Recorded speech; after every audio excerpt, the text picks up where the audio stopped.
Bienvenue sur lvatv.ca. Ici Éric Bernard. Voici les plus récentes nouvelles agricoles et agroalimentaires au Québec.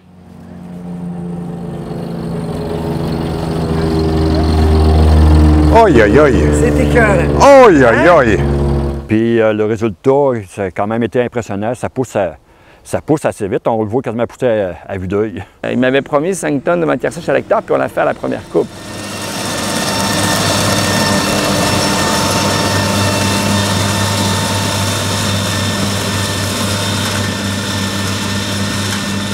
Le vice-président approvisionnement porc, est et volaille chez Olimel, Yvan Brodeur, a annoncé le 14 mai dernier la fin des contrats avec ses producteurs et mis fin à 22 ententes.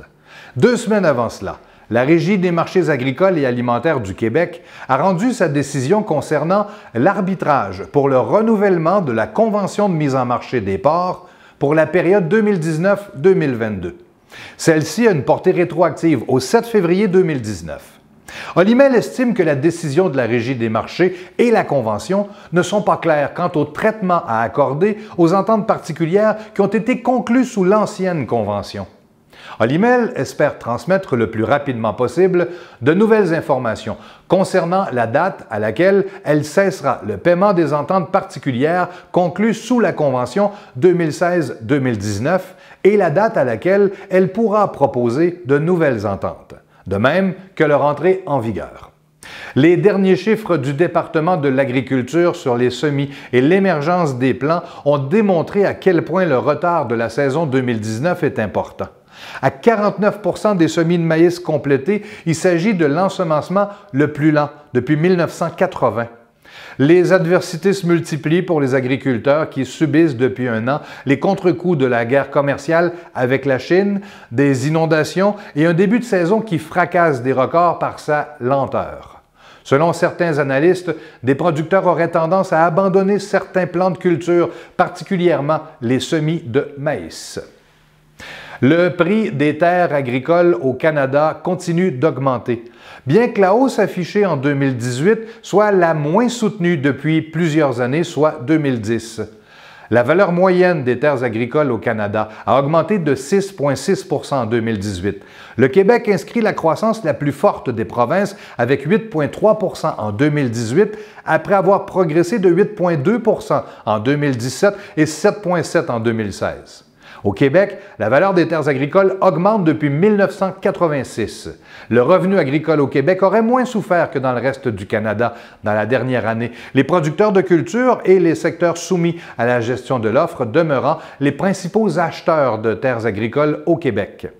Selon la Banque du Canada, la tendance à la hausse devrait se maintenir pour 2019. Le taux de croissance de la production agricole et du rendement des cultures au niveau mondial ont baissé ces dernières années. Toutefois, ce ralentissement a résulté non pas d'un manque de terre ou d'eau, mais plutôt du ralentissement de la demande de produits agricoles. Ceci est principalement dû au taux de croissance de la population mondiale qui diminue depuis la fin 1960 et au fait que l'on atteint aujourd'hui dans de nombreux pays des niveaux de consommation alimentaire par habitant qui sont assez élevés et ne pourront pas augmenter beaucoup plus.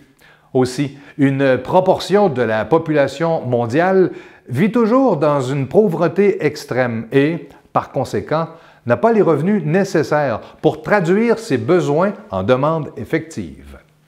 En conséquence, on s'attend à ce que la croissance de la demande mondiale produits agricoles, qui était en moyenne de 2,2 % ces 30 dernières années, chute à 1,5 % par an. Dans les pays en développement, le ralentissement sera encore plus spectaculaire, de 3,7 % à 2 %. Ceci est dû en partie au fait que la Chine aura passé la phase de croissance rapide de sa demande de produits alimentaires. Enfin, le saviez-vous? Le secteur québécois de la transformation des aliments, des boissons et du tabac est un système composé de sociétés d'origine étrangère, mais aussi d'entreprises québécoises d'envergure internationale. Et il se distingue notamment par le dynamisme des PME qui en font partie, ainsi que par un nombre important d'établissements de très petite taille. 93 des 2400 établissements comptent moins de 200 employés et 62 soit environ 1500 établissements, emploient 10 salariés ou moins, voire des travailleurs autonomes. Parmi ces entreprises, une demi-douzaine ont un chiffre d'affaires d'1 milliard ou plus et elles réalisent à elles seules 42 des ventes manufacturières. Notre question, selon vous, quelles sont ces entreprises? La réponse après cette pause.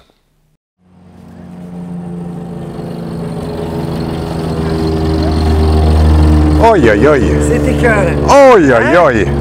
Puis le résultat, ça a quand même été impressionnant. Ça pousse assez vite. On le voit quasiment pousser à vue d'œil. Il m'avait promis 5 tonnes de matière sèche à l'hectare, puis on l'a fait à la première coupe.